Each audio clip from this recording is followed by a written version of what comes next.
കളിക്കണം കേട്ടോ, അല്ലെങ്കിൽ പിന്നെ പോണേന്നുണ്ടാവില്ല. പോവാ. അമ്മ മാമ നോട്ടെ അച്ഛനോട് പറഞ്ഞ അപ്പോഴേക്കും കുത്തി തിരികില്ല ഇതിലേക്ക്. എന്റെ അമ്മേ എന്താ കാട്ടി? അയ്യോ പിന്നെ കുത്തി തിരികെ. അയ്യോ ഒരു ചെറിയ ടൈം കിട്ടിയാൽ അപ്പൊ എന്തെങ്കിലും പണിയൊപ്പിക്കും. ഇങ്ങനൊന്നും പെൺകുട്ടികൾ ചെയ്തില്ല. അതാ അതാ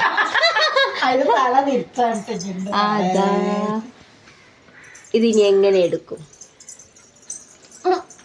പിന്നെടുക്കാൻ വന്നിട്ട് ഇപ്പൊ ചോറുണ്ടായാണ്ട് ഞാൻ അംഗനവാടിക്ക് പിന്നൂത്തി കൊടുക്കണം. പിന്നാണതേ ഒറ്റ ഒന്നും തന്നാനുണ്ട്. പണി ഒപ്പിച്ചിട്ട് ഇങ്ങനെ വണ്ടി വിളിച്ചോ?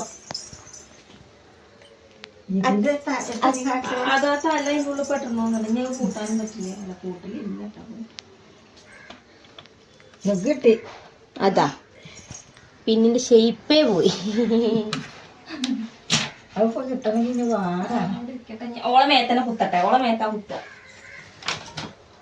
ആരെ മേത്ത കുത്തണ വെച്ചാൽ ആര് മേത്ത കുത്തും. കുത്തട്ടെ കുത്തട്ടെ കുത്തട്ടെ. എന്താ ശരി അച്ഛമ്മ പറഞ്ഞത്? ലാലുപ്രസാദ് ആരുടെ? ലാലുപ്രസാദ് ഓളുടെയാണ്. ഓളെ അച്ഛമ്മയെ പറഞ്ഞേ ലാലുപ്രസാദ് അച്ഛമ്മേന്റെ അച്ഛനാണത്ര. അച്ഛമ്മ പറയാ എന്റെ അച്ഛനാണ് പറഞ്ഞു അല്ലേ അച്ഛമ്മ? പറഞ്ഞോ? ആരുടെയാണ്? നിന്റെ ലാലുപ്രസാദ്? അമ്മയുടെ അച്ഛമ്മ നിങ്ങൾ ആരല്ലട്ടാ.